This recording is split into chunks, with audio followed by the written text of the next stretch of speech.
for all military services out at the Roswell Army Airfield. And this gentleman called and said he was a mortuary officer at the base.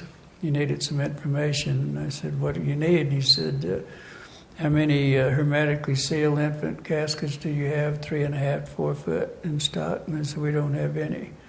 "How long would it take you to get them?" And I said, "Well, I can call Amarillo by 3:30 this afternoon and have them in here in the morning." I said, "What's going on?" He said, "That's not important." I said, "Well, it is important also, but anyway."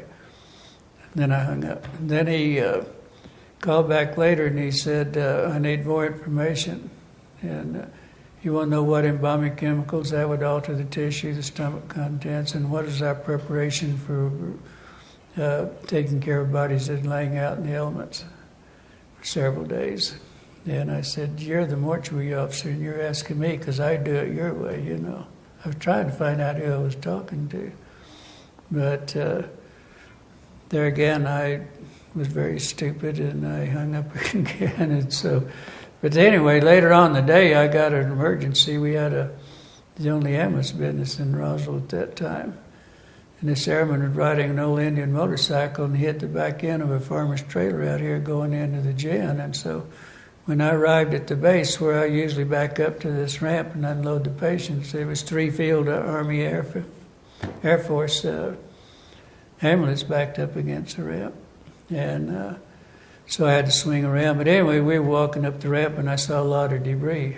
And so when I got in and checked him in, got all the vouchers and everything signed, I said, this captain there, and I said, "Sir, it looked like we had a crash. I need to get ready for it. And who in the hell are you and what are you doing here?" And I said, "Well, I had an emergency and we have the contract for all military services. It looks like you had a crash." He just said, "Stay right here, don't move." And so I stayed there, and pretty soon he came back with 2 military police and said, "Get this guy off of the base, he's not supposed to be here." Whenever this happened, whatever had happened, all the doctors and nurses that were stationed here in that area and everything that were stationed here permanently were given orders not to report. Because my understanding and everything later on that came that the reason for that being that these were all specialists and they were all sent in from Wright-Patterson. And so anyway, what he wanted to know from me, I had seen evidently I was involved in things that I shouldn't have been involved in. When you said you saw some debris, could you go back and... I saw that, and that's what started it. But what he really wanted to know later on, see, I knew this nurse, and this nurse, she didn't get orders not to report either because she was going to join the St. Mary's Order, and our hospital was the St. Mary's. And she would come up like on the weekends and not go back until till her weekend started again, and she'd go in. When she went in to sign in for her next tour of duty, that's when they were in this supply room, and there were 2 pathologists. I understood they were from Wright-Patterson. They were not doing an autopsy. They were examining what was brought in from the Roswell crash, what we call the Roswell crash. And the reason that she started out the door, and then they said, "Lieutenant, we still have to have some help. And this is what you're going to do." And they wanted her. And so they'd take a forceps and turn a hand. She'd say 4 fragile fingers, so many centimeters, and all this kind of stuff. And she said she wasn't in there over 20 or 30 minutes at the most. And all their eyes, and it started burning in their skin. They were feeling it was getting real warm and real hot.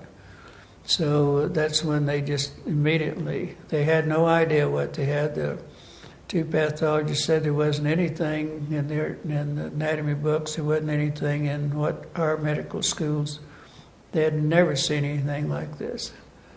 And that's immediately after that they were put in these pouches, put in a hermetically sealed container and flown directly to Wright-Patterson.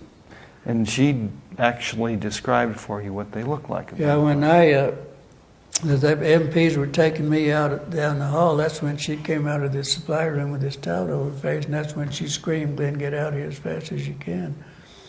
Then I met her I kept calling, and I met her the next morning at the officers' club in a conference room, and that's when she gave me a little diagram of what they were going on, what they look like. And it looks like what you see today, most of the little diagrams, the 4 fragile fingers and the long arm, real short joint, the large eyes. She said the heads were almost completely demolished, but they could see. They only had 2 orifices. They didn't have earlobes. They had 2 ear canals. The mouth was only about 1 inch. And that's the way she described it to me. And I was with her till about 11:30 that day, and then at 3:30 that afternoon, her supervisor called and said, "Your friend just been transferred out."